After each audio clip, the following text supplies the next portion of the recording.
How's it going, everyone?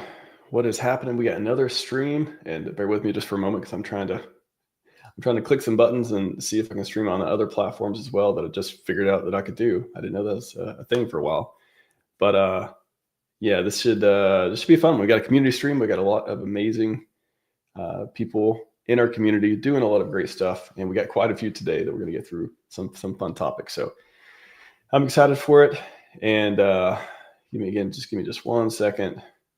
Facebook doesn't like something, and we'll see if I can get into it. Let's just try this.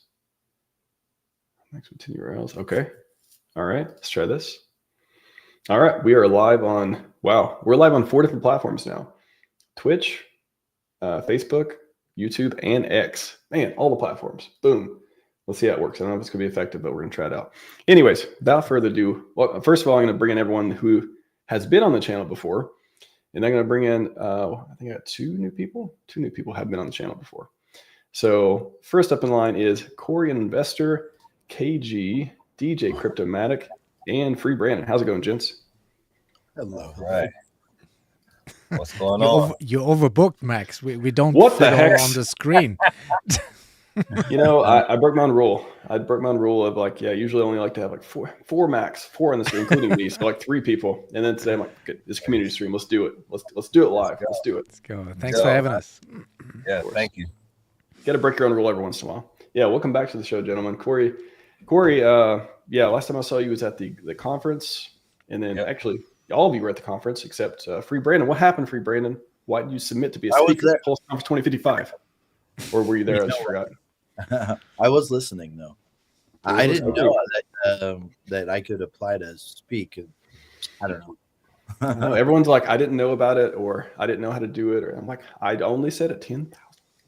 It's okay. I could be more. I could be louder. Be louder too, I guess. Yeah, that's one thing. It is kind of a weakness of mine. Like I don't like repeating things. And it's like, so even on the stream, I think it's good for people who follow the show a lot and watch a lot of my content or otherwise. But it's like I know for new people who don't follow my content every day or whatever cadence, it's probably not good for them because they miss things that I was said before, and I don't want to repeat because I feel like I'm just bleeding the ears of people who have already heard it, type of thing. So it's on me, Free Brandon. It's on me. It's on me. Got it. No worries, man. Anyways, you just PulseX conference to speak. So yes. So I think there's a conference. It's amazing, our community. Like we may have 3 conferences 3 months in a row. Let's can go, right? Amazing. Really? And for the next one that I'm doing, July. Is it July? Yes, July. So this is May. I think Maddie's going to do the one in June, and in July, PulseX conference. So you don't have to talk about PulseX though. We can. You know what? We may even have a therapy panel. That'd actually be pretty cool. Okay. We'll have like some kind of theme around that. That could be pretty cool. Hopefully it'll be like, we have so many green candles. Everyone's feeling really great right now. We might not need it as much as before, but that could be how to manage your drug addiction. We're going to start bringing the sudden wealth syndrome stuff back. There we go. No more. Make sure you don't do it before the 60-day appeal time. So you might have a special guest then. Oh, wow. Well, this will be outside of that. This will be this will be 90 days or something like that. Nice. Who knows? So there's hope. I'm not holding my breath, but that would be cool. Richard, if you want to come on, just let me know. Just send me a blockchain signal or something, however you talk. That's how it works. Right. All right, gents, let me bring in the other 2. First time on the show. Welcome to the show for the first time. Hans P and Extra, PulseX. How's it going, gents? Hey. Thanks for having me, guys. Appreciate it. Yeah, so I was talking about in the green room. So Hans P's first show was supposed to be at the Pulse conference, but he couldn't make it. He sent Matt's, did a great job on the PulseChain community panel. I believe that was the panel. And so we didn't get a chance to meet then. And then for Extra Pulse, I clipped a video of somebody put on YouTube. I think it was Obscure Crypto Gym. Shout out to them, by the way. They have a lot of great content of a Twitter Spaces that was recorded. He was speaking. I didn't even know who was speaking. I didn't know the Twitter. I didn't know anything. But I liked what they had to say. So I reposted it. He reposted what I posted and then said, oh, that's me or something like that. And I was like, hey, I'm having a community stream. Do you want to come on today? He made it. And that's the story there. So funny enough, how you interact in the community, you could just have these fun little stories of how you meet people. So welcome, both of you. Yeah, man. Thank you. Major Yes, shout thank out you for having me. to you, Hans, and the Midgard team. I've been very much enjoying the new and reliable Block Explorer experience. It's been great. Thank you, KG. It's been a wild ride. I'm sure it has. But yeah, thanks for building on PulseChain. Thanks for building good things on PulseChain. It's been great. Great product.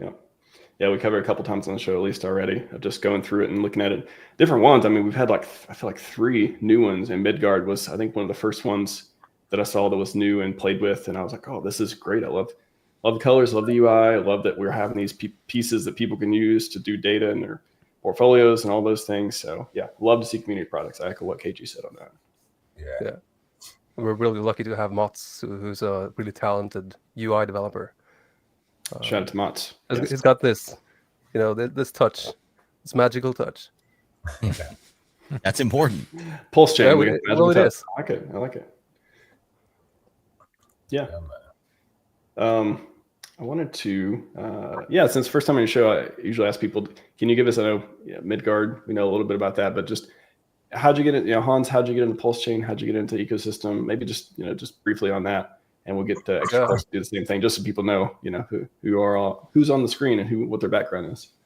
Well, so I'm Hans from Midgard, and I came into crypto many years ago. I downloaded the Bitcoin client on my computer. I read about it on Reddit, I think, and I mined Bitcoin on my own CPU. And then I've just been quietly lurking in the spaces for years, listening in on Twitter Spaces. Watching YouTube streams, never really actively engaging with communities. And I'm like in the camp of those who watched Richard Hart launch Hex and thinking it was a bad idea. Then the price chart really wrecked my initial opinion. So that's when I started to pay closer attention to what Richard Hart said. So I've been in I was participating in the PulseChain Sacrifice, PulseX Sacrifice, building on top of the testnets for PulseChain. Yeah, always building primarily for myself and for my friends and team. Building like arbitrage tools, indexing pools, doing like automated stuff. Yeah, building what you want to see on the chain, right? Like that is like the definition of doing the work. I love it. Exactly. Yeah. We waited 2 years for someone to come up with a Block Explorer, and we figured, okay, let's just do it. I sat around for 15 hours just trying to develop and prototype and see if, okay, is this something that we actually can do? And after 15 hours, we had something that, well, it fetched blocks, it fetched transactions. It was like a miniature, like this otter scan. And I was like, okay, if we can do this in 15 hours, we should really try to expand this and work further on this. Nice. So that was the beginning of Midgard. Beginning and I'm sure we'll get into some of the upcoming features and like kind of your vision and stuff for that a little bit as well. But wow, it's again, builders in the community really appreciate all of you just putting in the work, again, making what you want to see possible. And maybe do wait a while, like, okay, someone else is going to build it, or is Richard going to build something or whatever, or you just go build it and then build something for the community and evolves over time and solves a problem. And I know a lot of people are definitely a lot of love for Midgard and new product coming out. Yeah, I love the community because, again, I believe everybody that's in the Hex community, the PulseChain community, we are the change we want to see. Again, Richard Hart was the head of that, again, showing that it was possible, because until him, a lot of us thought a lot of these cryptocurrencies were scams, or we didn't understand them well enough for them to have application. So it's like we're getting people from so many walks of life, from so many areas of expertise, that when you actually are doing something purposeful, you know what I'm saying? Again, you want to see this in the world, and you're able to create it in this space with knowing you have trusted partners. I think it's just the Hex community, like I said, is the best. And I just enjoy everyone that comes in and contributes, meeting these guys for the first time. Again, hope to see more people come in and, again, come to the forefront to show people their expertise, who they are, and kind of how we can work together. Well What better place to build than PulseChain? All right. There isn't. Like I haven't heard a compelling argument for another chain. This is the place with the green grass. You got the people, you got the community, you got the alignment for glory, and it's great. Extra PulseX. Yeah, how'd you find this? How'd you find this place? And are you glad that you found it? Yeah, so I actually came over from Salana in early 24. I got into a paid group, and it's a pretty coin agnostic group, and they pointed me in the direction of PulseChain. I just bought wrapped Pulse because I really wasn't too invested into the community or any of the narratives, or I didn't know really anything. But then I saw other ecosystems, everything was starting to tank. And, I was just looking for a place to like earn yield, because that's basically what I'm in crypto for. Is I understand collecting units and not looking at everything as like the immediate gratification. And, it's almost like, Faith brought me here to a PulseChain and stumbled upon old Richard Hart videos and, all the different, content that he's made, whether it was the live streaming for 5-6 hours straight, or whether it was debating people or having conversations with like-minded people like John McAfee. It really pulled me into the community, and I guess in a way I kind of found a crypto home that way, and so I just embraced it. Wow. Were you onboarded by the John McAfee stream? I remember that. That was an amazing one. Yeah, that was a great stream. And no, actually, that was more towards me just being bored, because I had all the time in the world. I'm self-employed, and I just sort of had the time to really look through everything and investigate. Well, I mean, he had some very entertaining ones, that one and a few others, and I think you're the first person I've heard of came from Salana to PulseChain. Like that's interesting. I know, right? Yeah. And maybe just for a minute, could you, like, what is it that made you, like, you come here? I always like hearing this from people who haven't been here for a long time, like a lot of us have. What is it that you saw? And you talked, coming from Salana and seeing the different interviews, Richard and stuff.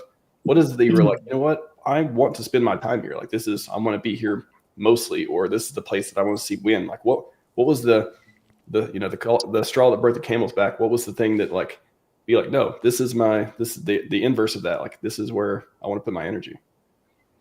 It was really just price speculation at first, because these are people that I really trust their judgment when it comes to crypto and the stock market and things like that. And when they had said this, they were kind of laughing and kind of really didn't chill it as hard as the other coins, right? Because, I ended up on Salana first, and nothing they said was, of course, financial advice, but we all know it's a wink, wink moment where, hey, this is where action is, right? This is where play is. And it's like, okay.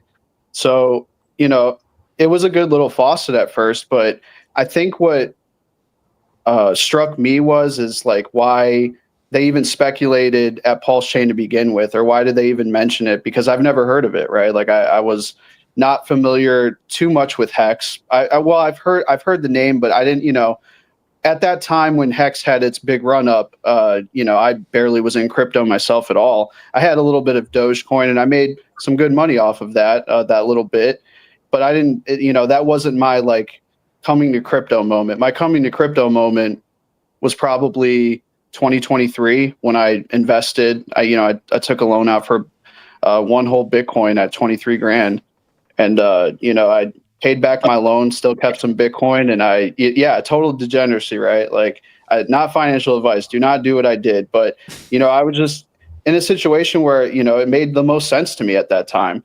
And, it's not like I was wrong, right? But at the same time, it was very, very risky. People should do their own research, all that good stuff. But back to what I was saying, I think what made me want to cross over to PulseChain is there was real people, like real builders, real community, passionate. These other EVM chains, what is it, like 99% AI and the rest are VCs? Like, so you really got to like look at the big outlook of what cryptocurrency really is and what it's meant to be, and the people who bring the strongest points about the use case for the sovereign individual, why it's your rights and all that stuff. Richard really hit it on the head, right? So he just convinced me, really. I mean, he's a very smart individual, and I saw the community to back it up. Oh, amazing. Yeah, amazing community is not a one-hit wonder in PulseChain. Like, just some people here on the stream have been around for years, still holding up the flag. I used to be the background DJ for one of Corey's shows in Vegas one time. Wow. That's like years ago. So right. Right. Yeah, man. Number good times, man. Must say. Corey does put on a good show, and I'm sure you helped to make it even better, DJ. I remember I think I met Corey. We had a lot of fun there. The first PulseCon, or the Pulse conference in Vegas 3 years ago or so. Yeah, man. And I was just like, I don't know which song you were doing, but I didn't even know you were in the community. I think, or maybe I was just like, I just liked your song. I just liked your music. I liked your rapping, and you were at the bar, and I came up, like, hey, I'm Max, all this stuff, like. Great job. Yeah. I didn't even know you were Corey an investor. I didn't know like you were doing the other songs and stuff. I just thought you were just an artist. I just wanted to meet you. So that was pretty cool. Man. Yeah, it's cool, man. Again, one of many hats, man. Like you said. Yeah. That's just on the side. That's my contribution. But outside of that, business consultant, advisor. So I do this this is for the community.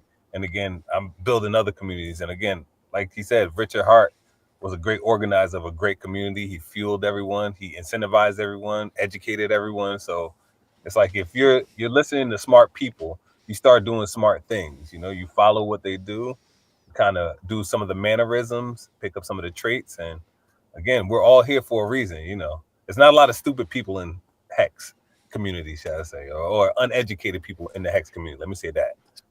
Generous way of putting it, but yes, we definitely have plenty of very educated people. The other side of that as well. Yeah. Yep. I'm a Hexican. I love it. I love when you. Yeah. It's one of my favorite. All right. Quote from coming for your neck again. One of the things that Extra said that I kind of resonate with too is. When I was watching Richard Hart videos, there was a certain credibility that he had just by not caring whether or not you bought the coin. I could feel like when someone's shilling you something really hard, and it wasn't a hot sell. Yeah, this is kind of. He didn't have commission breath. Yeah. For the most part, in the community is the same way. Like pretty much everybody is like, look, it's there, take it or leave it, but it's got real value. And there's real like ideals behind this that I think a lot of people are attracted to and want to be a part of. So just that whole take it or leave it thing actually for me gave me more confidence and made me want to be part of the community more. I was like, this feels more real to me. This isn't some bullshit scam. Yeah, I do hear that. Confidence in the product. When a product speaks for itself, it sells itself. Yeah, absolutely, 100%. Yeah, and again, when you're in spaces like this, it's odd and it's not common to where people are giving you great advice or great information or a great investment product. And telling you about it, not selling you it, telling you about it, and again, making you understand what it does and what it is. If we all understood 401ks and other type of investment products, we'd probably be in some of those things as well. But again, it's all about education, exposure, and then taking the action to do the thing. You know what I'm saying? So you can get the experience. And I think all of us here have had that. So that's why we're here. Right? The best analogy I can think of, and while it might not be incredibly PC, I think it's accurate. When somebody has really good weed, it just, everybody knows about it. You don't have to advertise it at all. Everybody flocks to the person that has it. It just has to exist and be itself. That's it. That's a great. Yeah, that's great. Wow. Everyone follows like, all right, you know who's in the room now. I'm smoking that PulseX, baby. Yeah. I guess you heard that analogy. That's a good one. Let him cook. Talk about inflation. Hey, Well, look, we are burning I PulseX, want right? prices to go high. Yes. Buying and burning. There's something there. Burning. Trying to get to that all-time high, Real quick, we got Saint Wolf Vision joining. Welcome, Saint Wolf Vision. Hey. Gentlemen, Welcome. what's What's going on, man? We have filled up the screen. Right. There's no more can join. No more I I heard heard you you guys guys room were for the talking chat. about the goat, That's goat, it. No. both of them, Nice. Richard man. Hart and Hoba. Oh yeah, I was gonna say that's the two you're talking. Yeah. Yeah. uh-huh. It went from Richard and then went to that. So there's the KG. talking about all your favorite subjects today. Right there. How you guys doing, man? What's going on? What's up, Good. How you- KG? Yeah, yeah. What's all up? of you out there creating a lot of great content. Like, man, I mean, everyone on the screen, seriously, like in one way or another, I've seen either products you built or content you've created or just interactions, engagement, like whatever it is. You're all out there producing stuff and you're all out there like making a positive contribution. It's really cool to see how that's why I love these community streams and getting to like have you all Very here cool, to talk man. about this stuff. Yeah, it is. Max, thanks for the invite. Few people here I never met before. I think Corey, an investor, I met you once before, for sure. How's it going? DJ Cryptomatic, what's up? First time meeting you. Yeah, we never streamed. I'm in your chat No. sometimes, though. I'm watching. Okay, yeah, sounded familiar, the name, yeah. Free Brandon 7, what's happening? Nice to meet you. Nice to meet you. Like the hat. I've Ox watched your Hans. streams. Sorry. Sick. So I've watched your streams. Oh, right on. Is it? I'll Are say you the- in there with Free Brandon? Because I don't recognize that name. No, it's mostly I watch YouTube on my Roku, like on TV. So Okay. I'm not really. Yeah, but I like to watch the ones you have with Sami. Those were a trip, man. I keep The hoping last one was Stand off 7.5 hours. Jeez. 7.5 Insane. hours. He's got some energy. He can talk, man. He can talk. You do the marathon streams too, man. Those things last Yeah. forever. We've had some long ones for sure. I think 9 was the longest group one. It was crazy. Ox Hans, what's up? Nice to meet you. Yeah, nice to meet you too. Yeah, nice mic. What's that? It's like It's a snowball, right? Like, yeah, snowball. that's cool. It looks like from one of Pretty those sci-fi 70s movies. Remember, everything's like circular and modular. Everything looks Extra, better. I like it. extra PulseX. I never met you before. How you doing? Hey, what's up, man? I like your content. I see you from time to time. Oh, right on. Thanks, brother. You might see me around X sometimes because people get upset with some of the price predictions I have. Yeah. All right. Let me ask you, what's your price prediction for Ethereum this cycle? So, before I would have been probably like around the maybe $8,000 to $12,000 range, but since this sort of they've been choking out Ethereum for what, good year and a half now, where the ratio between Bitcoin and Ethereum, it's just increased dramatically to the the Bitcoin dominant side. But I think maybe October we can see Ethereum above $12,000 in my opinion. Hey, man, that sounds bullish. Why would anybody be mad at you for those kind of price predictions? Well, I go as high as great. seven. I put it in a range of 12,000 to 17,000 being most more bullish. But yeah, Hey, I'd love you, man. We'd be great friends. I'm about to pull up the literally pretty you happy. missed the story of how we met, but because I clipped one of the things he was on a Spaces and I clipped somebody posted the YouTube video of the Spaces he was talking about, and for 7 or 8 minutes he just went on about this bullish stuff, and I'm like, I really like that, and then he reposted it, and then I don't we all? 'cause I didn't know who he was, and then he reposted Yeah. it. I found him on X and then invited him. That's how he's here today. Oh, cool. Yeah, I appreciate being up here with everybody. One way or another, I've seen you guys throughout, whether it was X or YouTube, and I'm very humbled to be up here, man. It's really cool. I enjoy everyone's content. KG, actually, you're the second crypto wallet I downloaded, believe it or not. Nice. Yeah, it was Phantom Wallet, and then it was yours. And then, to be honest with you, all my new onboard people that I have, I always recommend your wallet first. So, kudos to the wallet, man. Well, I really appreciate you saying that, and I appreciate you giving us the opportunity and telling your friends and family about it. That's incredible. Thanks for saying that. Of course, you deserve it. Thank you. Just for everyone, I'll drop the link in the chat. But yeah, this is 7 minutes to make you bullish on PulseChain PulseX. So drop in the chat, give it a listen whenever you're not listening to this one, I guess. But yeah, funny how it comes across. Very fun.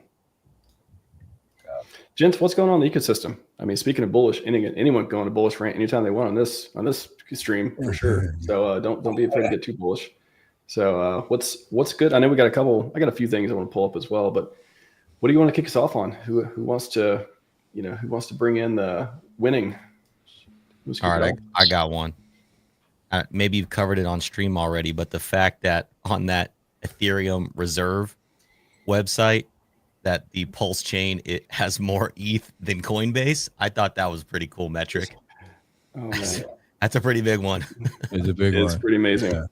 Yeah. Somebody said, to be honest with you, that probably doesn't even tell the whole story either. But that's just my speculation. More than Coinbase. I was listening to somebody this morning, and they were like, "Who was it? Was it Fast Abdul?" Or somebody said, "Yeah, that PulseChain should buy Coinbase." Just buy Coinbase. We can give them a little office in the parking lot or something. We got more ETH than that. Yeah. Second only to the Ethereum Foundation. That's a crazy concept. Yeah, it's pretty crazy. Yeah, I think not to take up too much time here, but I think it's interesting that there was conspiracies looming that the reason why Ethereum was doing terrible was on purpose because of us. And if you had a hard time believing that before, I think this list should have a little bit of vindication to it, in my opinion.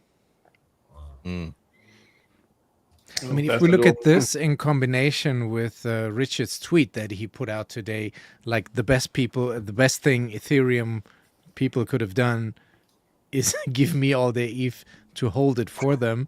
He must see some sell pressure there on the Ethereum side. So who's the sell pressure in your guys' opinion? Is it the foundation, or is it miners or validators, I should say? It's probably the validators. It's probably, some sort of unwritten agreement that we don't really know about, some cabal type stuff. Right. The big bosses. Because it feels totally suppressed, the price. Like 100%. It does. It's so ripe to break out.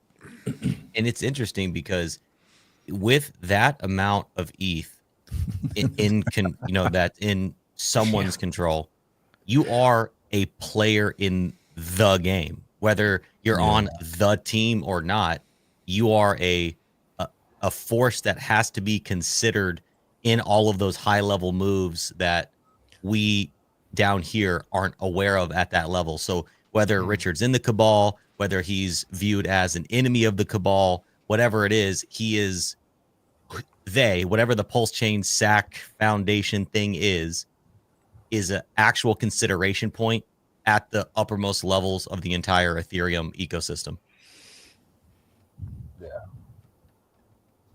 Yeah, it's pretty. I mean, I really started buying, especially to the Interpol stuff. I started really thinking more about like, why wouldn't everything have been set up to be in an entity, could be controlled by Richard, but separate from his personal, separate, like, again, a board, a foundation, a charity, a 501c3, blah, blah, blah. Like, it makes complete sense. You would want to separate. I mean, that's what rich people do. You separate things. You never, a lot of times you don't own anything. You just, you rent them, or you have other entities control them. There's trust. There's all these different ways. I've talked about that before, about why I think Interpol could be dismissed, pretty easily from all these different things, jurisdiction, all that stuff. And with the ETH too, and with the foundation, the treasury, whatever you want to call it, it's like, I love this tweet because it's really, it's funny because it's like, if the ETH starts going to doing something, this number could go down. That's what the funniest comment is, like, the numbers may go down. We may not be the second largest ETH holder, or it may not. But this tweet is telling me, like, one of my first instincts was, wow, this guy's telling everyone he knows how to hold. He knows he knows how to be in for the long game, and he's probably not going to dump on your head. Like, that was one of the biggest things I got from it. Yeah. Same. Yeah. This is the first Diamond time I'm hands. seeing that post. That is boss. That is wild. I mean, you can feel he's coming back. Uh-huh. He's gearing up for the old Richard to come back. I think he said something recently in another interview where he was talking about make enough money to where you can live off the interest, so you don't have to touch your crypto. Yeah. And I think it would be a genius idea. I'm sure he's got his plan already. But if he waited for all of the cryptocurrencies to start pumping up, you know, with Bitcoin at all-time highs, Ethereum at all-time highs, and then take some of his coins or his stash, and again, bring it together and match it or allocate it with his chain, and again bring that price appreciation, try to meld them together so that they go up simultaneously, either up or down, and again have some symbiotic relationship with Bitcoin or Ethereum outside of the stable coins as well. But I don't know how it's going to work, but he has enough cryptocurrency to actually prop up his thing, his cryptocurrency, to make sure that it thrives and supersedes probably even Ethereum, depending on what the narrative is moving forward, you know? Yeah. Oh yeah. That's an interesting point. You could take the interest off of whatever moves he's doing over there, not sell the principal ETH down, and use the dividends or the interest or the gains or whatever off of the principal to bolster PulseChain, reinvest into PulseChain, and no expectations, whatever. But just game theory. Or not even that, KG. Like I said, he may have investments outside of cryptocurrency. This may just be a thing that just runs by itself. Once he's put it in, he doesn't have to touch it. It's self-sustaining. Like he said, he wants this to run when he's not here anymore. You know what I'm saying? So what is Bitcoin doing? It's running without Satoshi. If he creates the same type of narrative in this space, this is the right place at the right time, not knowing the future outcome, but believing right now, the people who are here right now, who are understanding the principles and the narrative that may come out of this, is going to even make you more of a diehard Hexakin or PulseChain or whatever community we're a part of in this ecosystem. And that's just going to resonate with everyone else. Again, we have people who are worried about their perception amongst other people. You know what I'm saying? We're worried about our reputation. We're not people that are here for 1 minute and then leave in the next minute. So with that and this community, I see longevity. So hopefully that's the direction we're heading. I hear exactly what you're saying. Well said. All right. Do you guys think there's any, and I don't know if this is possible, but do you think there's any intentional sabotage, knowing that Richard has this amount of ETH? I think that it could be possible, but we wouldn't have any control or any way to maneuver on knowing that information anyway. But I think the truth is the big boss is keeping ETH down because they knew that we were all in alts, not we as in PulseChain people, but everybody here in crypto. And they're going to decide when the alts are going to run. Yep. And truth be told, my mentor, somebody I learned a lot about charting back in 2022, he told me one thing he said, and I've said this on stream a couple times. He said the next cycle coming up, the elites are going to crush ETH and crush alts for most of the cycle. And so far, it's kind of been true. We'll see. Obviously, ETH has woken back up, but certainly it was kind of right for the first half of the cycle. They definitely crushed most of the altcoin, except for a few chains that had some action. So let's see what they're going to do. But obviously, it was mentioned earlier in the stream that there's certainly some manipulation and suppression with ETH. And absolutely, it's been bullish for a long time, but it just never could pop, right? And you'd have to think that they would, Richard Hart's a threat to have this much ETH. That's a lot of power. That is something to be said. But at the same time, by allowing BTC to come, we're at all-time highs, they've given a lot of power to a lot of people right now. There's a lot of people you don't realize they have a lot of Bitcoin. People like Richard, maybe they're not in the public as much, but who now are quite powerful and wealthy because of this, right? So I think that we sometimes forget how wealthy the elite really are. that's part of this inflation thing that's happened since probably about in the last 50 years, definitely in the last 20, 25 years, since the turn of the century. The rich have gotten extraordinarily rich, extraordinarily. And we think the second holder of Ethereum is rich to us. Like really, that's and they are to us, certainly. That's it's a lot of wealth. But on the bigger scale, it's just a wealthy peasant to them. Does that make sense? That does make sense. Like, Trudeau just since, became worth over $250 million just in a couple of years. Like politicians are worth hundreds of millions now. Like we don't really understand how wealthy the wealthy really are at this point. And I don't even mean power in just the wealth sense, but the kind of eyeballs that it brings when you have that much ETH and what he could do to PulseChain and, the popularity that could bring, because really there's a lot of power in that. There's a lot of power in people really loving something and wanting to adopt it, not just the actual wealth, the currency wealth, Well, absolutely. Well, if you believe that they may actually intentionally want to suppress because, of course, PulseChain and Richard, then you have to also believe that if that's not enough to do it, what might they do next, right?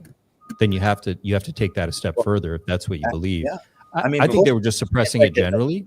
Yeah. But PulseChain's like an FU to the elite. We're basically saying, no, screw you. We want freedom. And that's, to me, that's why I see that the power that Richard Hart has as a threat. That if enough people are like, through the system, let's get in this decentralized chain. And then, to them, like, they're not going to be in control. Like kind of like listening to Tucker Carlson talk about Trump. And he said, that the elites hate him. It's not because Trump's not in control. He's just out of their control. Yeah. There's a lot of truth to that. And you're right. RH certainly mirrors that sentiment as well for them. But remember, for them to actually want to step in, it's very easy. They can easily come in right now and start becoming whales in any of these projects. And in essence, it gives them the same control they have in, let's say, Ethereum. They can move the market whichever way they want. They can hold it down by constantly selling or move it up. They could. That's just an easy thing for them. They don't need to do anything too Machiavellian more than just come and become whales, right?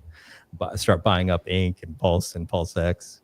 Well, and who knows? Maybe they'd probably just kill him if he got too powerful, right?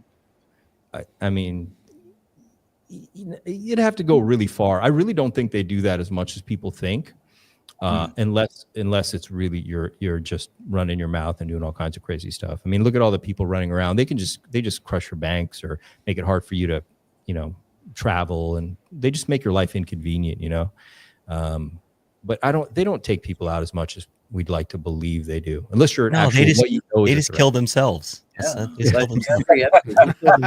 Of course, right? Found that out. I don't think he's in that category. I don't think he's really. Yeah. They would just make it hard for him, like traveling and. With that amount of Ethereum, you can definitely move the chart. You can move the price, but the total supply of Ethereum is 110 million. So there's way more supply out there so I don't think with that amount here you can do any damage to the chart. Definitely to the chain as such. Definitely to the price. You can move that, but not take over the chain or something. Well, gentlemen, on that note, I do have to jump, but it was good talking with everybody. And for those listening, Internet Money Wallet, give it a try. Thanks, Max. KG. Have a good one, man. Hey, buddy. Bye, everybody. I actually have going too. I have an actual psychotherapy session. No, I've only got one replacement for you, Brandon. You gotta know. I was prepared to kiss KG. I'm so sorry. If you'll have me on the PulseX conference, I'll come there too. Well, it is submission based. So you make a good submission, or you just submit, and you probably got a good chance. No worries. Oh, awesome! Really nice meeting a lot of you guys for the first time, and nice to meet you, Ben. I also enjoyed the Internet Money Wallet as well. Yes, sir. Likewise, man. Nice meeting you. Nice meeting you all. Take care, guys. Nice meeting you. And we've got replacement for both of them. Prophetic. Welcome, Prophetic. How's it going? Yeah, you said that right. I need to read this and make sure. Yeah. Mr. Max, I got to run pretty soon too. Is it okay if I ask a question to everybody really quick? Oh, go for it. Yeah. All right, introduce Prophetic afterwards. Now that we got no. I'm gonna ask him too. I'll ask him first. Okay. Since RH is back, which of his projects are you most excited about right now? Prophetic. First time meeting you. Tell me, which one's your favorite? I mean, I was day one sack. I'm sure all of you guys were too, but PulseX is my biggest bag. Not even just because everyone sacked more for PulseX, but I just believed in the buy and burn more. But probably that one, and he has tweeted a good amount about PulseX, just the buy and burn in general. So I'm honestly probably most bullish on PulseX, just because of those reasons. Cool. Nice, man. Me too. Are you saying like new products, or what are you bullish on the current products? Like, for example, if there's like new, no, I'm talking to Saint Wolf on the question. Yeah. Saint Wolf, is it? Sorry. Oh, okay. Say it again. You're just very intent. Okay. I was like, I was saying. The RH project. So yeah, PulseX, core coins. Core coins, yeah. Yeah. Oh, God. Man. I mean, PulseX comes to mind, but also I feel like Hex has been so down. It's like, I think what the heck? It's like the tech tells me PulseX, but the price performance tells me Hex. Like, it's like that kind of dichotomy, I guess. I agree with you, Max. I actually think that Hex might run the hardest, but PulseX is going to be that charging number 2 by a long shot, beside maybe INC, in my opinion. Got it. Yeah, sorry. I was thinking about new product. I literally just did a 3-part stream on Richard Hart's next moves and new products that may be coming out. So that's my context right now. I'm like, oh, what about new things he may launch and all that stuff. So sorry, but yeah. What do you got, Corey? And DJ already said Hex, I'm pretty sure, but DJ and Hans, yeah. Corey Hans. Yeah. Of what we know, core coins, I'm definitely going to say Hex, just because of that yield and the long term of being in the product and understanding the process and seeing the ups and downs and being engaged. So it's really Hex. But another product that I'm not sure he owns is that P-Dye. And I don't know how people listen. Y'all can say whatever you want. And again, I'm on the wrong show. You had now. to go there. Here we go. And I'm gonna be the one to say it because this is the firework. Everyone battle. I'll say this: I'm not really in tune with what's going on. I listen to Sami and I listen to a few other individuals, but it reminds me of like Richard Hart's approach. Like, he just went through the thing with the SEC, right? Now, if I'm a person who I just went through a whole battle with legal issues, right? And we see what happened to individuals who try to create their own currency, and Muammar Gaddafi and Saddam Hussein and all these other individuals. This is the digital version of it, right? And so they try to prosecute people that are creating digital products. If you're trying to create something that's rival in the US dollar or anywhere comparable to it, you don't really want to have your face on it, kind of like Satoshi. Like, you don't want to have a face to say this person is responsible, because if it succeeds, everyone's going to praise it. But if it doesn't, they're going to try to kill you. So you want to make sure, even if it's just an idea, just anything can happen. Just like with Hex. I didn't know Hex was possible until I had a stream. I was documenting my whole process. And I said, if this thing works out with Richard Hart with Hex, people are going to say, Richard Hart, God bless you. But if it doesn't work out, they're going to say, Richard Hart, mother F you. So it all depends on the perspective long term. You know what I'm saying? Of course, hindsight is 20/20. And again, people who got in the Hex were like, yeah, I was in. We staked, we did this, we did that. But again, another project that is on his network, it's relatable to a dollar. They're talking about pegging. Who knows? Don't know. And if it even gets close to it, even if it gets to a penny, that's much higher than a lot of the other cryptocurrencies outside. And it's supposed to be a stable token, quote unquote, but it's rising like the rest of the other cryptocurrencies. So it's just something to think about. I don't know. Again, time will tell, but I say it's in his ecosystem. It's on his chain. It went to zero twice.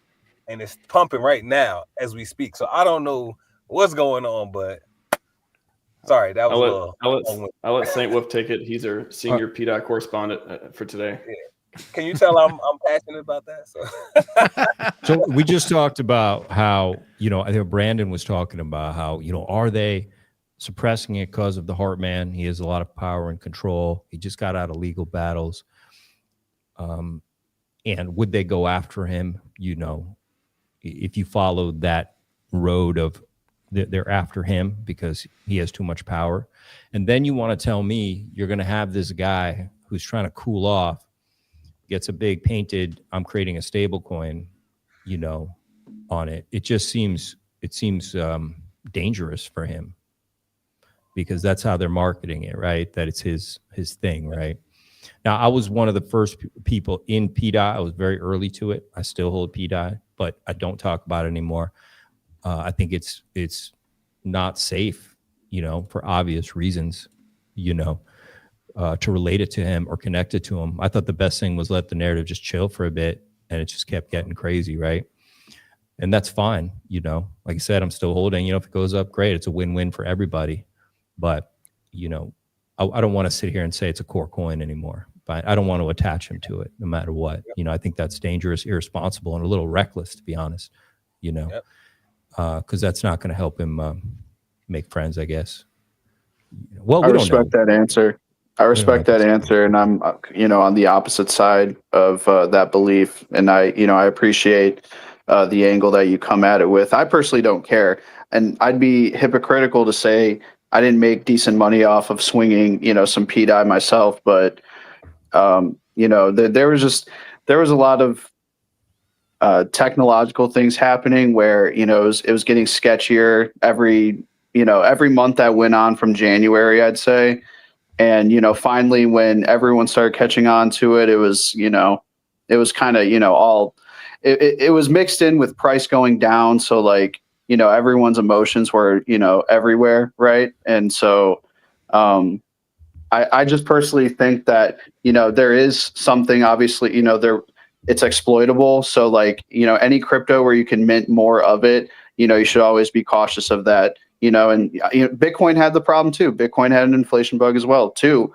But one could have been really bad, and luckily it wasn't. But you just got to always be careful when you have an exploit in any tech. Yeah, I think 100% correct. And even if they get over that hurdle, you've got the hurdle now where it seems that people is very low liquidity, which can be solved later on, but that seems that certain groups can go in and move the price, very volatility up and down, which means when it dumped, they were able to load up, and when it pumps, you won't know, but they'll be able to sell because they know when the next dump is coming. So that's my main concern as just a trader and like going in and being a guy in crypto. If there's too many people who know when it's going to go up and down, it's just the deck is screwed up, right? There's some cards missing, but anyway, core coins though, Ox, out of the core.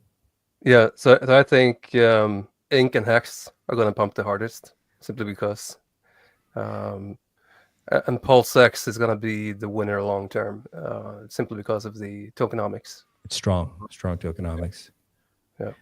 Yeah. I think I'm with you, man. I'm with you on it. And Max, you said it earlier when I first asked the question. You were saying something like, "Oh, the tech for PulseX, but the chart for Hex." And I do think Hex might really, really surprise people. I think it might really, really surprise people. But me, Ink. Definitely Ink. The farmers. I'm a farmer. I want to see you and Brissology do an Ink stream. That would be the most Every time I say Ink on stream, he shows up. So it magically. Yeah.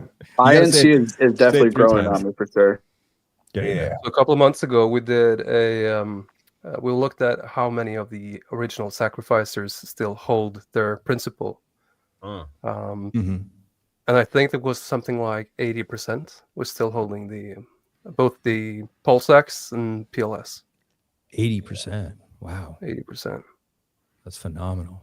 Around there. I've asked for these, I've asked some other stats people and stuff and data about this, but what I would be curious is, and you may have this where we'll be able to do it actually. Is it possible to know? I know it's possible. Like, I guess, how hard is it to know of the people who sacrificed that have like basically not touched their bags. Like they have maybe made a transaction, they took it out, but they haven't moved their principal much. They haven't done anything. Like that way, if we had that data, then we could say there's all these people. There's like, maybe thousands of people, for example, whatever comes from the data, that haven't even interacted with PulseChain yet. All that could be future volume, future bullish stuff, right? Yeah.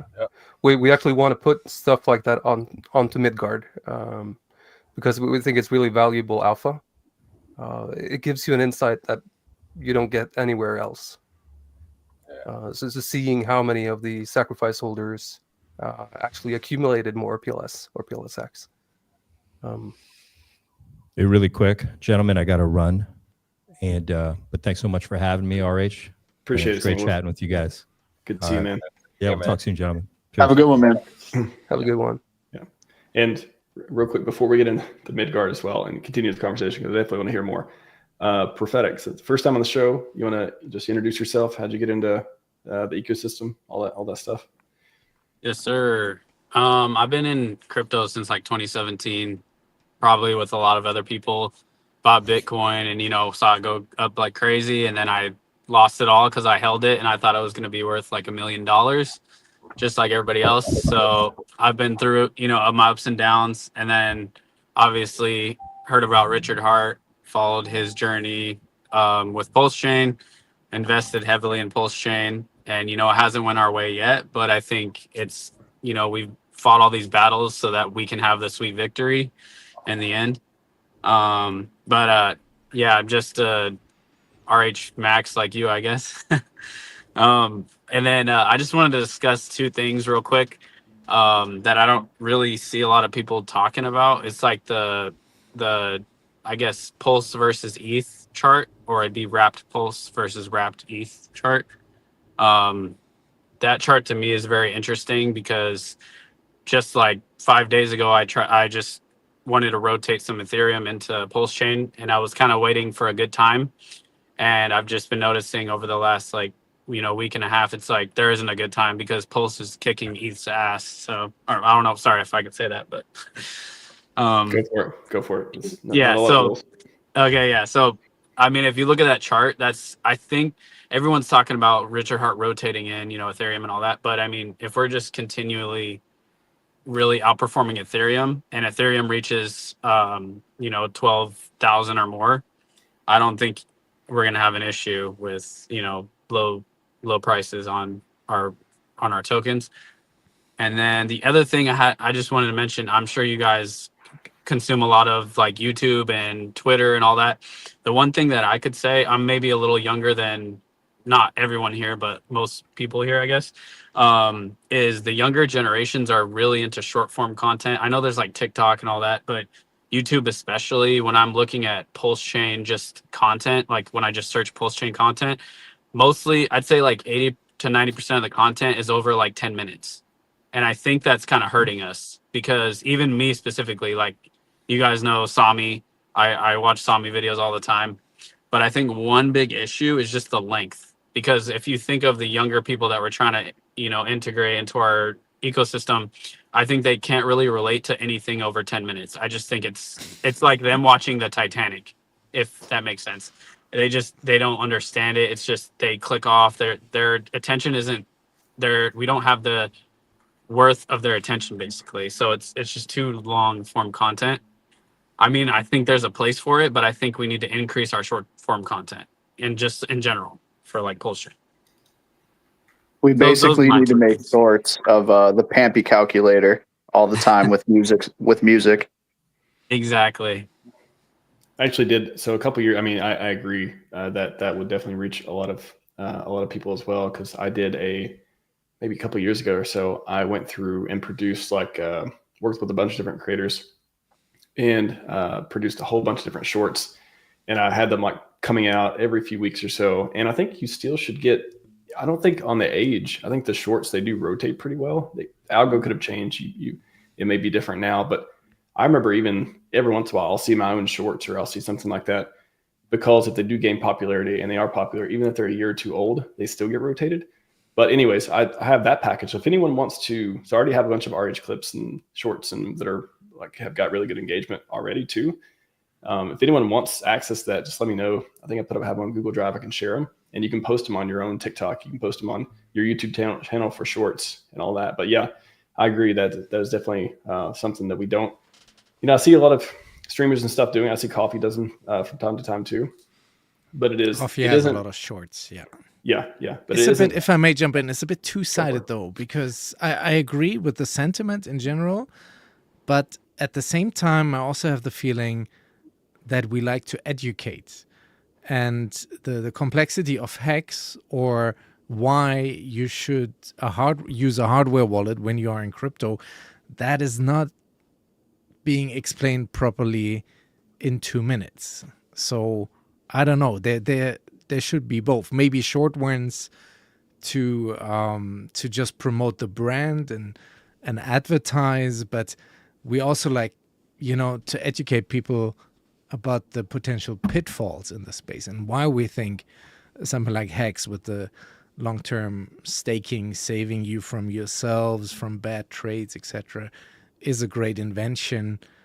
I think you need a bit more depth and time to run through these topics. It's like, Algo, can you hit him with the green candles one and the 10,000X, and then hit him with the hardware wallet one, and then hit him with the link to if I'm PulseChain, making sense. and then get them. Oh, that's a good point. The short format can lead people to the longer formats. So like Yes. the interviews, the educational stuff. Yeah, it's like a gateway drug. The only thing that even contradicts my own thoughts are Richard Hart streams.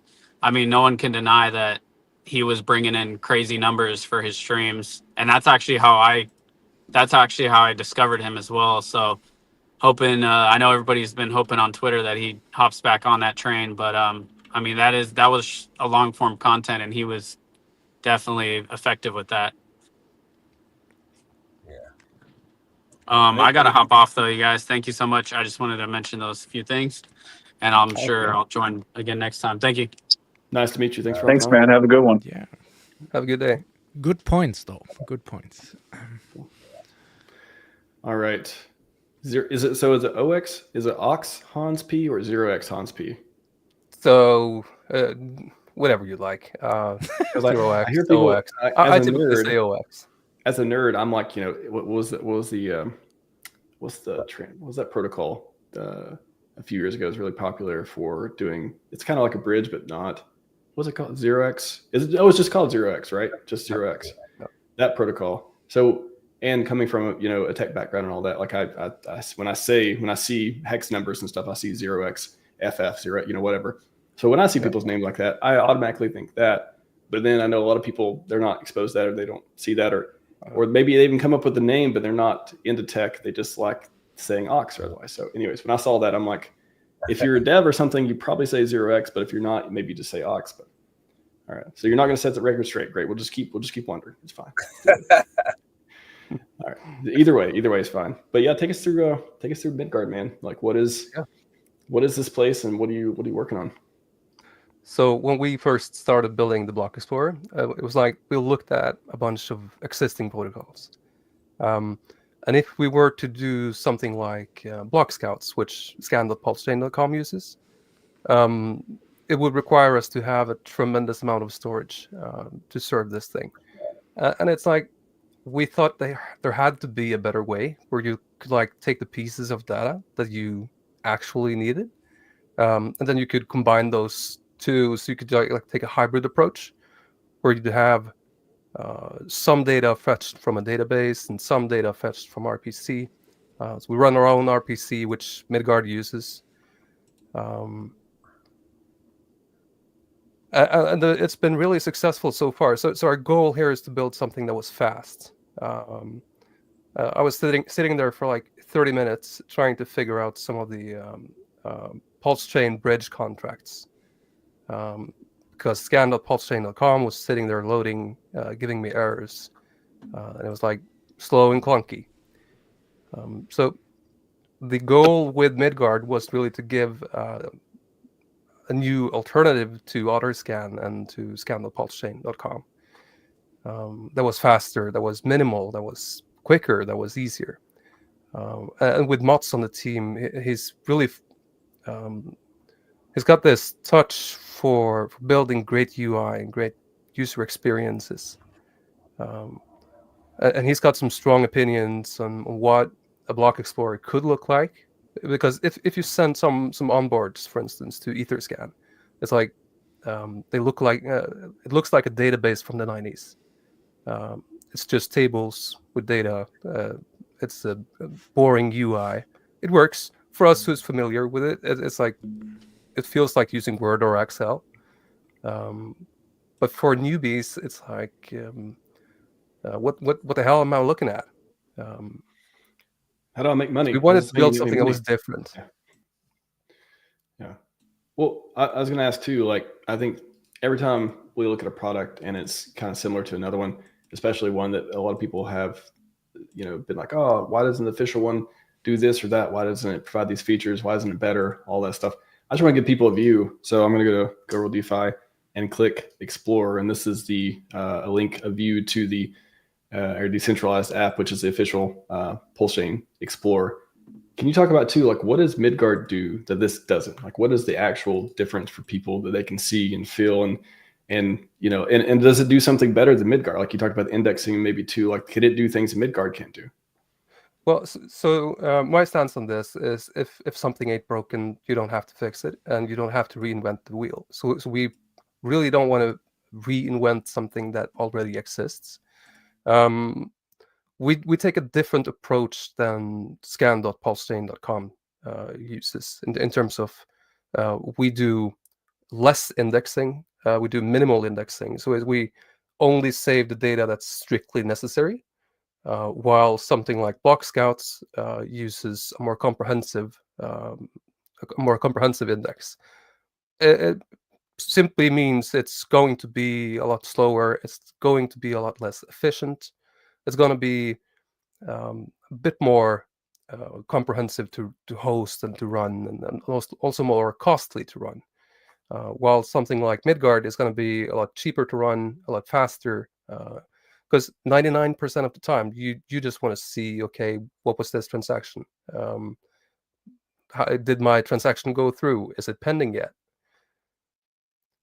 So we really wanted to cater towards those 99% day-to-day tasks, and not necessarily all the quirks and features and ins and outs of Block Scouts, while still maintaining like a core functionality that was great.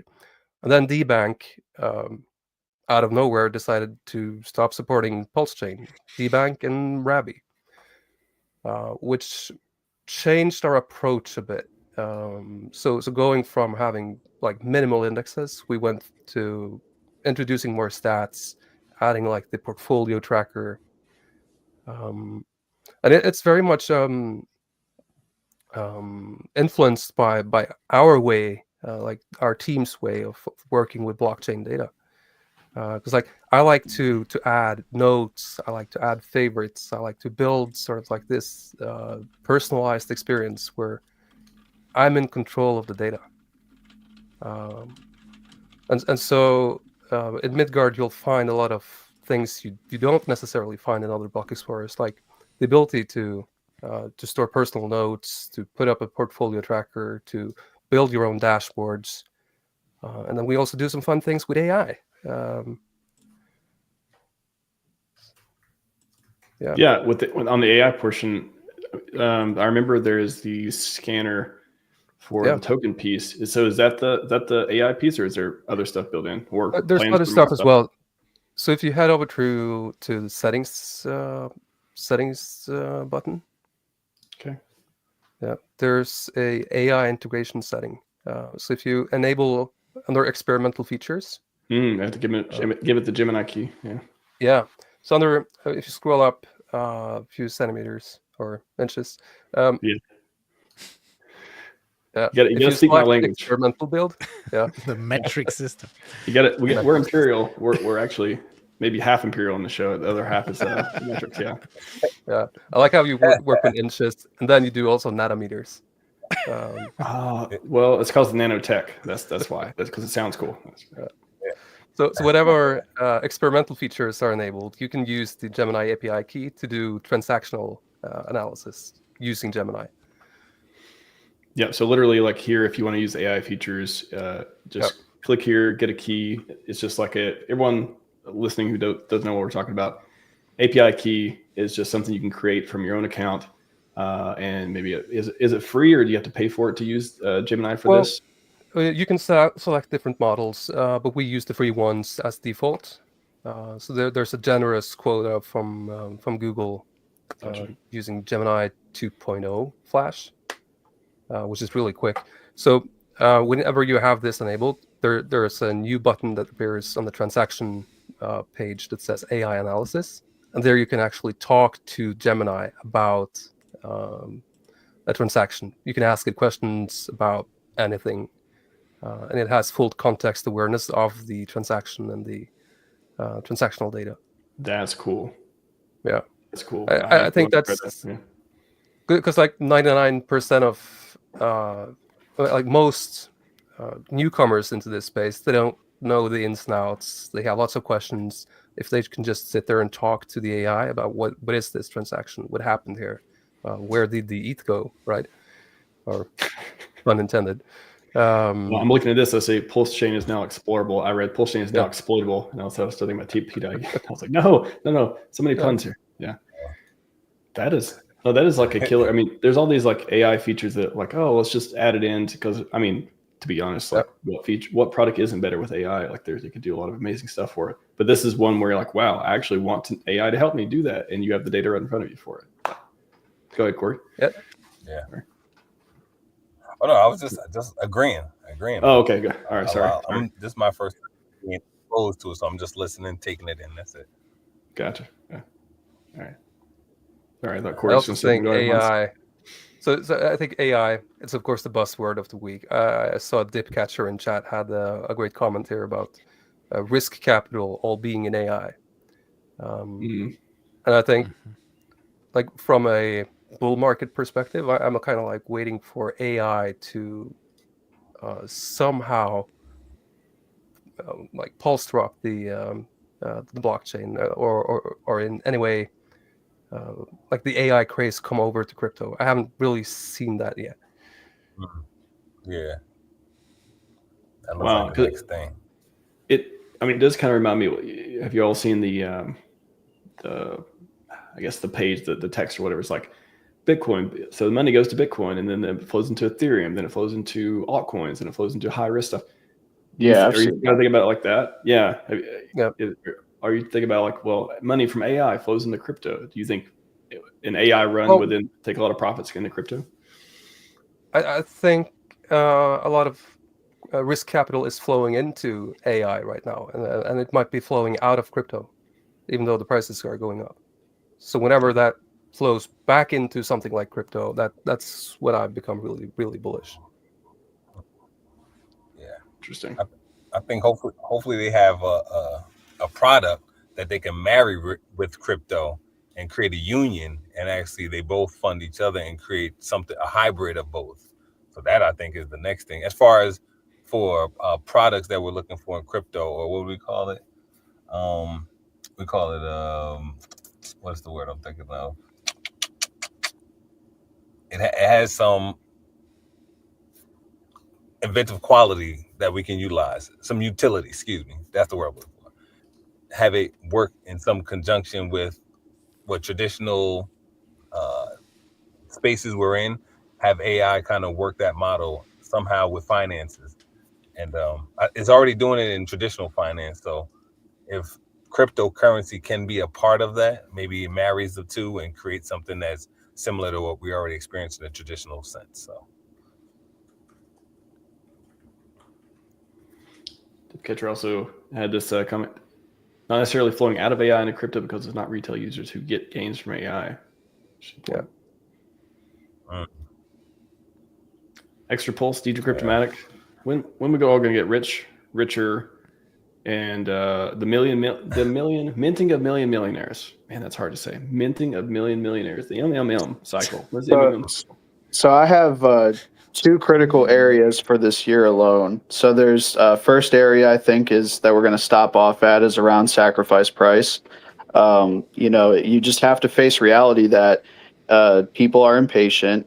Some people they've been dollar cost averaging, lower and lower.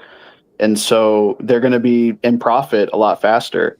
And so this is going to be the stop for the people who may have been around a couple of years that really don't care for following along the Richard Hart, storyline. So they're going to get bored. They're going to chase other chains like Salana, Sonic, But then, I think immediately they're going to see that was, a very short stop. And then, somewhere we could 10x from there and then really cool down until the end of the year. So I think relatively this all happens before summer. So maybe our tops are like in December or January, but I think Bitcoin's top is going to be somewhere in October, November latest, in my opinion. So however that trickle down effect happens, I think we might have our first so-called top, which, could be 10x above SAC. We really cool down. And then, who knows, we could have a really good last rush towards the end of the year before tax season commences for Q4. And who knows, maybe the big downfall happens in Q1 of 26 and it just really happens all fast and very high, high prices.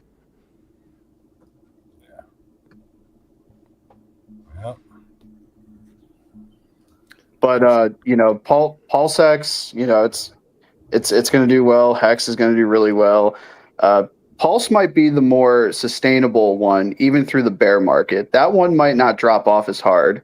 And same thing with INC. I think those two might be a little bit more less sell pressure on them, and more people just they might serve different use cases through the ecosystem by then. So maybe the great rotation happens where people are like, Pulse, because it's a network token and it really it didn't drop as hard.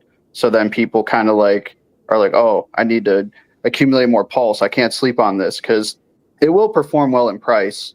But I do think, there's a lot of swing traders that cannot wait to sell PulseX too. So. Yeah, I kind of agree with the timeline of what Extra P just said. Like I'm looking at also the future couple 6, 7, 8 months, looking at the cycles, looking at stock to flow models and Bitcoin. Like we should now enter the phase of like really bullish spikes, high volatility, retail interest. At the same time, I'm just super worried and concerned how the world is spinning at the moment with all these geopolitical crises. We have a transition in the economy from like traditional manufacturing, as it always has been for centuries, now going towards automation and more tech. And you've just seen it today on the chart that Bitcoin, it was about, it just pierced all-time high. So Bitcoin is an all-time high territory right now, so we should be bullish. But then it just started to go, and then immediately the Dow Jones and the S&P 500 started going down, possibly because of the Trump-Putin phone call aftermath, or the South African president who is just visiting the White House. I don't know how well that's going. I think there's some drama there too. And gold started pumping, which shows me that there is such a high amount of uncertainty. And that's not kind of what we need in a bull run moment. We need like peace and quiet, and everybody, also the traditional finance, traditional markets being positive. And we don't have this right now. So it's very interesting, but at the same time, I find it personally very difficult to confirm, no financial advice on this show either, what will really happen in the next 6-7 months. Yeah, I mean, that's fair. I just, things kind of happen by design. Very, very few times are things always coincidental to the degree that, the narrator may want it to seem. I do think that just like us, there's financial sectors that spend millions of dollars a year on research specifically for global liquidity cycles. And the way that we're charting right now, the way everyone's M2 levels are going up, the fact that, these treasury bonds are being bought into, and money printer go burr. That money's got to go into risk on assets.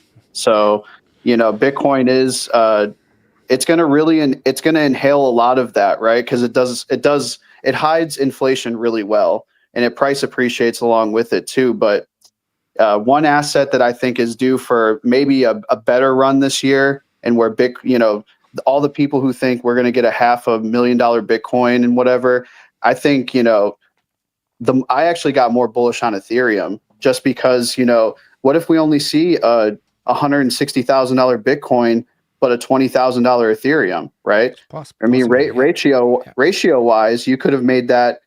You could have made that analysis, speculatively, of course. You could have said that in 23 if you wanted to do you when in doubt, zoom out and look out into the future.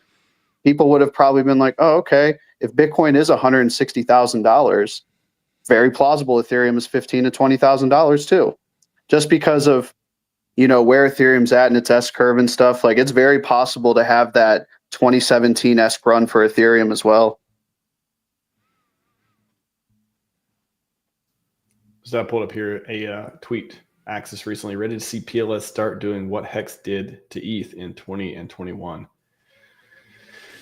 I guess think about the bullish sentiment there of the T. I'm not a TA guy, but anyone with better eyes to look at this and any thoughts on that?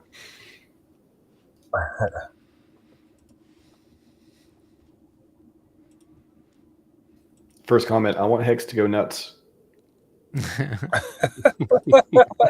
I also want Hex to go nuts. Okay. Yeah, man. We all want that, but I think we need more clarity with what's going on with Richard. Like his legal stuff needs to be in the green and needs to be the all clear. And does it? Yes, and he has to be actively back. That's a great segue to this one too. Either streaming or putting out videos at least, but he needs to be more bullish on the marketing side, and then I think everything else will fall into place. Yeah, you may be on the side of Crypto 7 tomorrow at the debate. You never know. We're debating whether here we go, pre-debate banter. You don't have to give me any debate points. I've got quite a few. Interesting. Already. But yeah, he's taking the side that we won't get past SAC price. We need Interpol to be dismissed, else we won't get past SAC price. Something around that. Bullish. And I'm taking the other side of even regardless of Interpol. I think we can. I'm bullish past SAC price and all that. I think it's a nice to have, but I don't think it's critical to have. Now, there's a lot that goes into it. That's why we're having probably a 2-hour debate tomorrow. But that's what are y'all's thoughts on that too? Curious to hear from on that. I would probably be on your side, Max, because like Richard Hart just came out recently and did that hour-long video, and he's talking about the community stepping up and speaking out on behalf of Hex, the PulseChain community. And again, that's really how the word is going to get out. I mean, Richard Hart is a captivating individual, smart individual. He's a business owner, businessman. He's retired. He's done a lot of the things that most individuals haven't done, and he specialized a little bit in cryptocurrency. So again, if he's telling the community to talk about Bitcoin again, Hex and PulseChain, I think that's what the Bitcoiners have done on their end. They've talked about Bitcoin and they've gotten it into financial institutions, financial media. And I think this is just follow that lead, basically, understand what they've done and do some of the things that they've done to get to where they're at. So I think it's the community's best interest to start speaking on it and be formal and be loud about what's going on this side. Because again, this is only one of the cryptocurrencies where the founder has beat the SEC. The cryptocurrencies have been cleared. There's been regulatory clarity on these things. So, I mean, it's really those talking points alone should automatically be highlighted. And I don't see a light shined on that anywhere. And that's very odd. So we have to think about that. I tell people when we look at media and radio, radio and media is not there to inform you. It's there to influence you. So when you understand that, you'll start understanding why we're hearing what we're hearing, why we're seeing what we're seeing. And if you cut all of that out and you look at this, the bare numbers and what's really happening, it really tells a different story. So that's my take on it. Well said. Can't say that I don't agree. Hans, extra PulseX, DJ Cryptomatic. Any takes on how seriously we take Interpol? How much does it matter? You think we'll pump without it, or like once it happens, you think that's the catalyst? Where do y'all fall on the spectrum?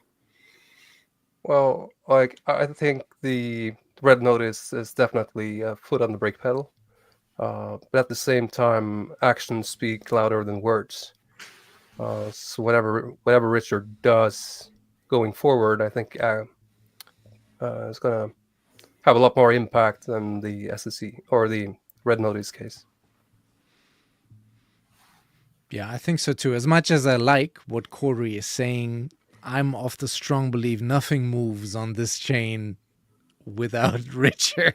Like nothing is moving here. We could have moved the last 3 years and we didn't really. So it needs his involvement. Whatever that involvement is looking like, I don't know, can be different to what we've seen, prior. The SEC chilling effects can be a different Richard, but I believe it definitely needs. If this was needs SEC, I think that would be. I think I'd probably agree more. But if the Interpol, I guess the root of the question is how important Interpol is, and is he more free to do whatever he wants now the SEC is over? And I would say SEC is much more important and more impactful than the Interpol. True, agreed. Yeah, but it's still a problem. Well, and DJ Cryptomatic, I want to also mention this too. Yes. Look at the markets across the board, man. Like, listen, we could be the unicorn that is outshining everyone, but markets across the board for the last 3 years have been shit. So I mean, really, that's true. That's true. the only Bitcoin all-time high though. Yeah. Well, hold on. Well, remember, Bitcoin leads the charge too. So we got to kind of put things in perspective. You know what I'm saying? So it's kind of like, again, we've been here so long, it seems almost like eternity. But the time is running, and as you see, the bad times look like they are behind us, and it looks like we are in the beginning phase of the run-up. So it's all about perspective, and where we're at. It did, for some reason, this cycle seems as if it's taking its time. It's like the cycle is aware that other people are aware that the cycle exists, and it's like, oh, let's quell it down a little bit, But again, the rest of the markets are doing the same thing. Let's just, again, follow what's going on, what's trending. And again, at some point, hopefully the end of this year, early next year, we really start seeing these new all-time highs and everything. We start seeing the super volatile market. And again, then at that point, these conversations are going to be like, oh, man, I remember when we had these conversations. This is all documented. But hey, this is the sentiment right now, right? This is what we're all feeling in the moment. That's and a year from now, it could be we might even be able to contact some of these people that are online right now. Okay, so I'm just saying that. I'm with you, man. I said that the other day. It's like I think that when the SEC, did I say this after SEC was over, before, or somewhere? I can't remember what it was, but it was like basically the idea was this will be like a big event that happened, but the new people coming in, they don't know any of this stuff. They don't care about any of this stuff. They care about, do the coins work? Do they function? Do they go up? Like the community. And we'll be, I think we will be talking about like, oh yeah, remember when Richard couldn't stream for a couple of years because of SEC stuff? It'll be like, that'll be the conversation instead of like, I think that's much more likely than, oh wow, that really put this, held the community down and we just never recovered from it. I think the story would be more like, oh yeah, remember that happened? That sucked. And then everyone else around us would be like, what are you talking about? This place is great. I think that's, right. That's the future I want to live in. Let's do it. Rainbows. Yeah, man. Good discussion. Like I said, come by, whoever's interested tomorrow to watch me and Crypto 7 talk about it, because I think it'll be very informative and pretty fun too. Last one though, before we wrap up here, this is the fun one. After we got listed, I wanted to ask, and a lot of people in the community seem to be interested as well. What happens if just 1,000 of that 166,303 what if happens if we get a whale alert, a Pulse whale alert? It's just like 1,000 ETH has been bridged over to PulseChain, and like is what happens? Who's got the best take on this one? I'm curious. No pressure. You can just describe what the noises you're going to make when it happens too. You can just describe that. Just be like, I gotta go.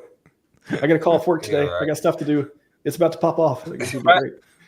Is there a specific price that it is at $1,000? Wait, you said 1,000 ETH? 1,000 ETH. 1,000 Okay. ETH, yeah. Okay. Yeah. So like, at what price is it bridging in at? Yeah. So at current price, it'd be 2.5 million. If we bump it up to, I don't know, 55, 5.5 million. So it could be a few $1 million. It looks like that would be bridged over. If anyone's doing LPs rejoice. And yeah, I mean, just, not financial advice, but, whatever move is for you that, if you want to take profits or you believe in the ecosystem, you got to do whatever your conviction tells you to. But at the same time, don't oversell something that you have major convictions in that can go past the point you're selling at. Think about saving some.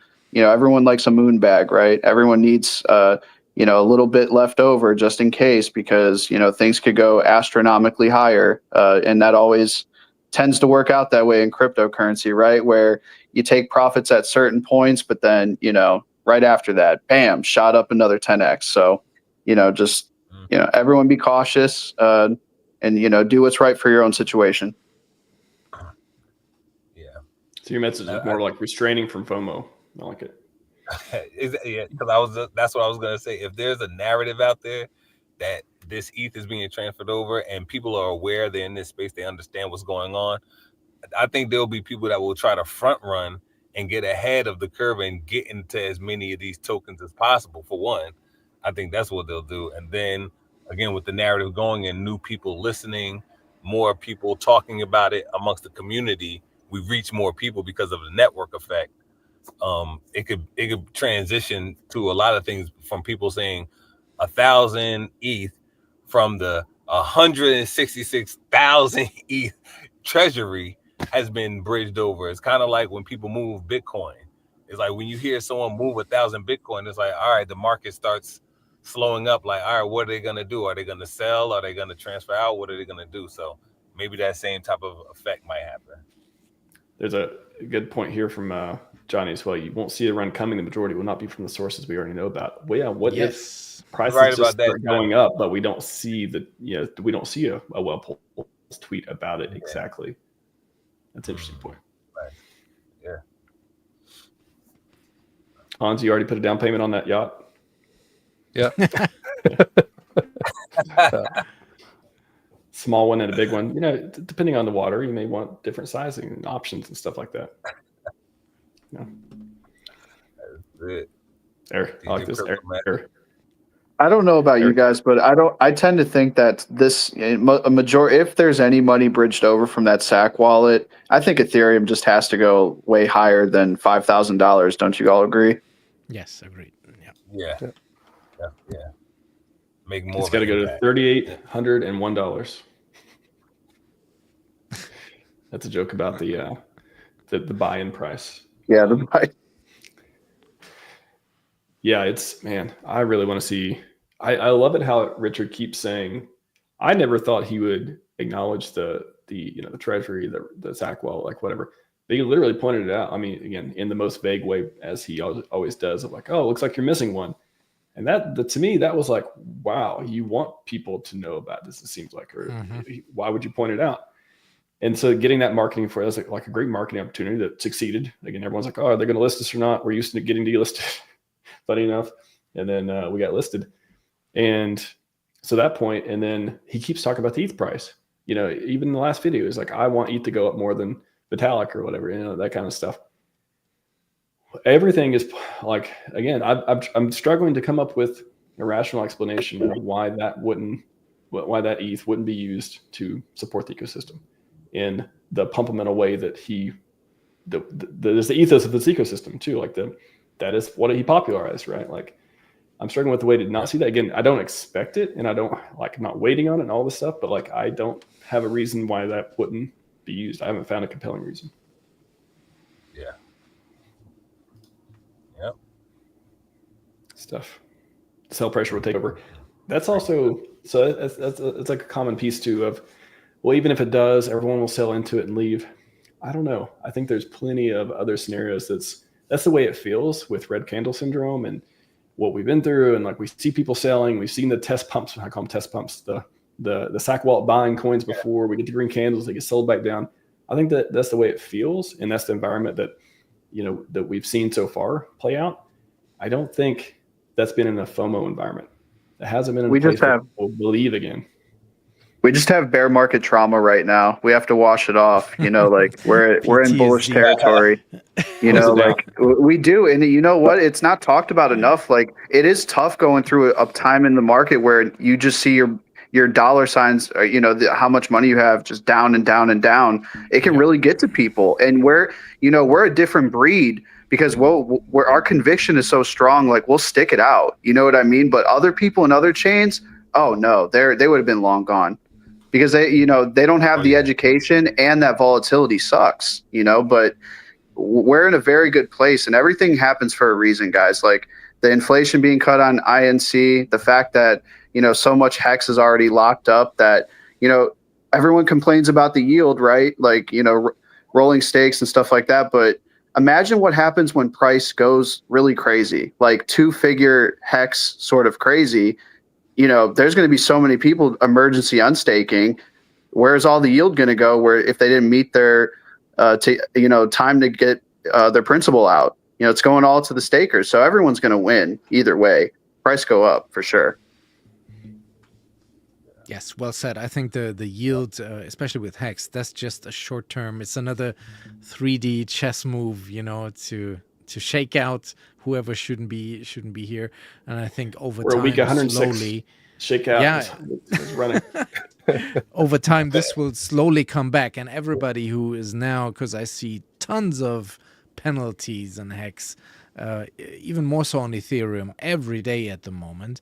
Already a full % of total amount HEX staked has gone down over just the last 2-3 weeks.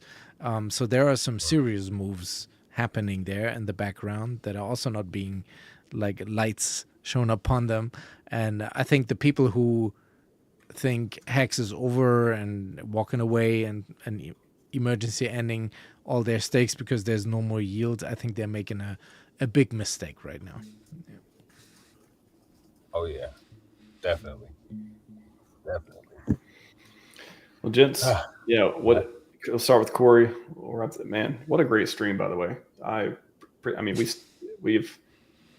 love these community streams. It's really fun, especially when we get people on here that, again, providing like amazing information, content, building all this stuff to the community. Really appreciate each and every one of you. Like, this is great. Like, this is a community.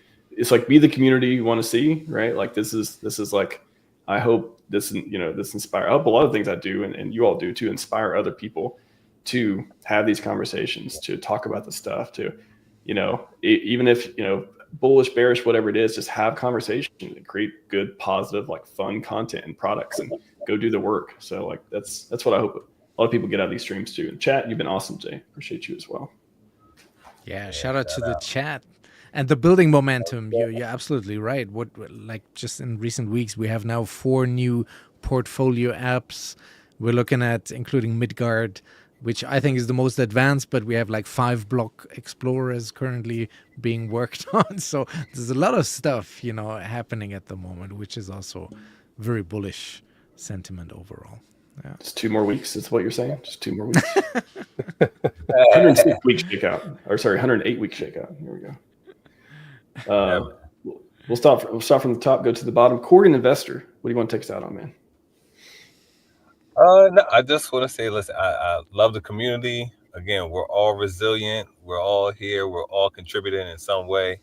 Again, if you're still here now, I feel like Leonardo DiCaprio and Wolf of Wall Street when I say I'm not leaving. Like, I don't think any of us are leaving. A lot of us are locked in. I didn't know which Leo you're going to go there. You're going to go with the one where he fights the bear, or on the Wolf of Wall Street? Like, there's a lot of different Leo scenes for this. when he's in the boardroom and he says, they're gonna have to use a wrecking ball to get me out of here because I'm not going anywhere. That part I'm not leaving. Yeah, I'm here to the end, man. So yeah, definitely, man. It's a great community. Great. I love to see the rise of it. Glad to be a part of it. It's a niche within a niche, but with a great community. So I see longevity in the space, and I'm just glad to be here, man. Awesome, man. Good to have you. Hans P. 0x Hans P. Yeah. So I think a lot of people, when we talk to developers, we talk to community members outside of the PulseChain ecosystem, they ask us, why did we choose Pulse? And the simple answer is the community, the engagement we get from the community.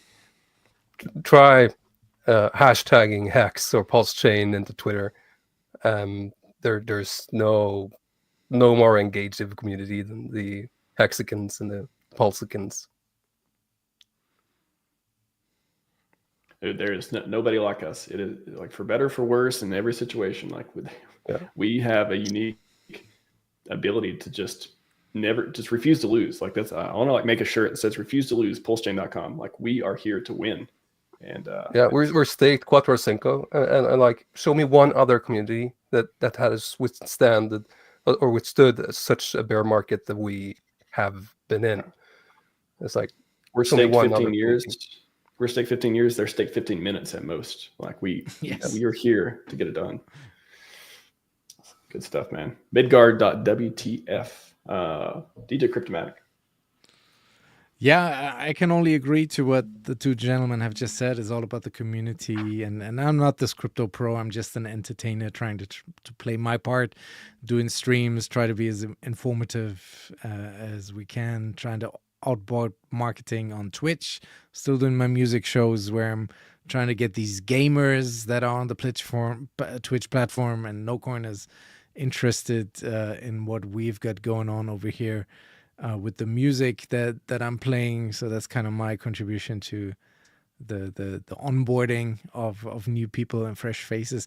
It's nice to see Crypto Coffee and Gerardo also being more active on Twitch now. Max, you also stream. We're live on Twitch as we speak. I just followed you too.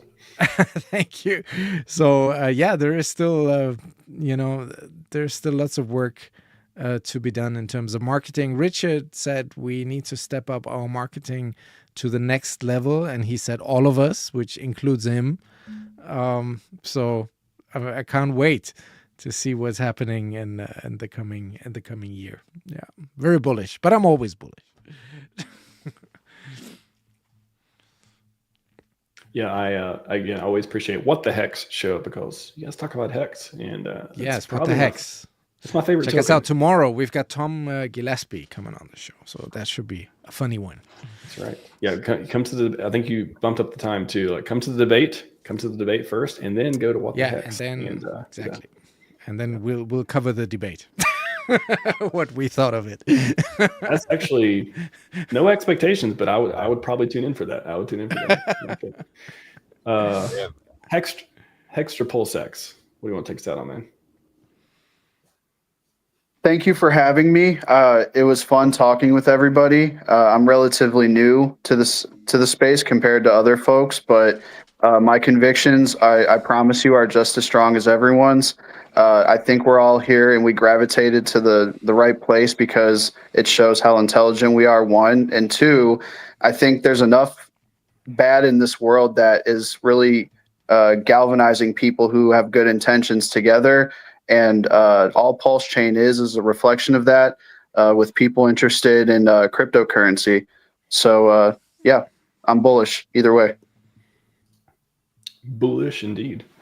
All right, and working. What is your so Corey is his WizKid777, I believe, on X. Yeah. What about where can people follow you guys and all your stuff? Show your stuff. Whoever wants to go first. WizKid7. I think it's WizKid777. Yeah. WizKid77, WizKidd77 on Twitter. Corey and Investor on YouTube. Bitcoin Investor on SoundCloud, and those are my handles mostly with crypto. Yeah. And Coin Investor on Instagram too. Yes. I think DJ's and Hans is the same as what they got on the screen. Correct me if I'm wrong. Yes, and it's then, at DJ Cryptomatic on everything in my case. And extra PulseX, is that are you at extra PulseX or?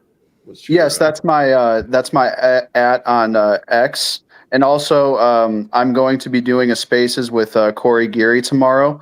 We're going to be talking about some interesting ways how to keep your capital and stop giving it to the IRS. So that'll be a good little space, and I encourage people to tune in if you're on X. You got time.